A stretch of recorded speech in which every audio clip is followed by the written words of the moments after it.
السلام عليكم ورحمة الله وبركاته أحبتي في كل مكان. هذه رسالة أنا أوجهها للشرعية. الآن 14 سنة وأنتم تبيعون الوهم للشعب باستعادة الأرض والإنسان، خطابات، تصريحات، لقاءات، حشود، جيش بمئات الآلاف، عدة وعتاد، ولم تحركوا ساكن إلى اليوم. أنتم الآن في طائلة الخيانة العظمى الوطنية في استمرار وضع البلد وتسليم البلد لهذه الجماعة السلالية الكهنوتية التي بطشت في الشعب وجوعت الشعب وأهنت الشعب. أنتم الآن في طائلة المساءلة القانونية التاريخية لأنكم خنتم الأمانة والعهد والثقة. ماذا تبقى بعد الآن؟ ماذا تبقى عندما تشاهدون الآن الوضع الحوثي في أضعف حلقاته؟ الشعب الآن ينتفض ويئن في كل بيت من الجوع، آهات الجوع والظلم والامتهان والارتهان والاستبداد.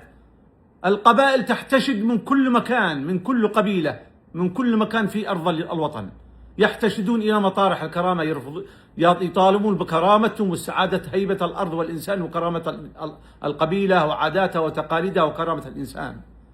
وأنتم تخرجون بتصاريح وخطابات هزيلة ضعيفة، اجتماعات لا تخرج بقرارات إيجابية على أرض الواقع. أنتم سبب رئيسي في إبقاء البلد على هذا الوضع. إذا لم تتخذوا قرار وطني تاريخي وتتحركوا لإنقاذ البلاد من هذا السرطان الخبيث الذي ينهش في جسد الأمة اليمنية، إلى متى؟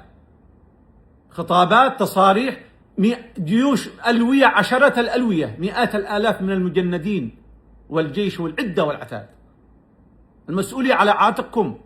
الآن الحوثي في أضعف حلقاته، يستجدي الناس، يستجدي القبائل أن يقفوا مع صف الحوثي، بينما الآلاف يتعدون 10,000 مطارح الكرامة يحتشدون من أنفسهم، خرجوا من كبت الذل والامتهان والارتهان الذي سلطه الحوثي على القبيلة وعلى كل الناس. ما هو موقفكم أنتم والمسؤولين؟ المسؤولية على عاتق الجماعة، على الشرعية، ضد هذه الجماعة. إلى متى هذا الامتهان والارتهان والارتزاق في الخارج؟ عايشين في الخارج 13 سنة، تبيعوا الوهم للناس، وعندما يخرج من كل فترة الشعب ينتفض على الحوثي ويخرج بسخط، أنتم نائمين في سبات وليستعيد الحوثي قوته من جديد وترجعوا تخرجوا بتصريحات، وهكذا تبيعوا الوهم وتسترزقوا على عذابات وأهانات الشعب. فهذا مسؤولية على عاتقكم. يا تسلموا السلطة رجال صادقين مخلصين يتولوا زمام الأمور في هذه المرحلة الصعبة. أنا مستعجب ومستغرب في ظل هذا الوضع الآن، السخط الشعبي الكبير، الغضب الشعبي الكبير ضد هذه الجماعة، ضد هذا السرطان الذي ينهش في جسد الأمة. القبائل في موقف واحد. أنتم الآن ما موقفكم؟ مئات الآلاف من الجيش والعدة والعتاد تنتظر ماذا؟ أنتم منزوعين القرار والإرادة، أما أن تكونوا مع الوطن أو تكونوا مع غير الوطن، يا أما أن تنقذوا البلد من هذا الامتهان والارتهان ومن هذه العصابة، هذه الجماعة السلالية الكهنوتية، ولا تكونوا أنتم جزء أساسي في إبقاء هذه الجماعة والسلالة على كابوس الشعب اليمني. نتحملكم المسؤولية الوطنية. إلى متى هذا الصمت؟ تخرجوا لي بتصريحات واجتماعات هزيلة. أنتم الآن يا تكونوا يا لم تكونوا، يا تكونوا شرعية والناس معكم، يا تكونوا خونة وعملاء مرتزقة يلعنكم التاريخ واليمنيين مدى الحياة. تحركوا،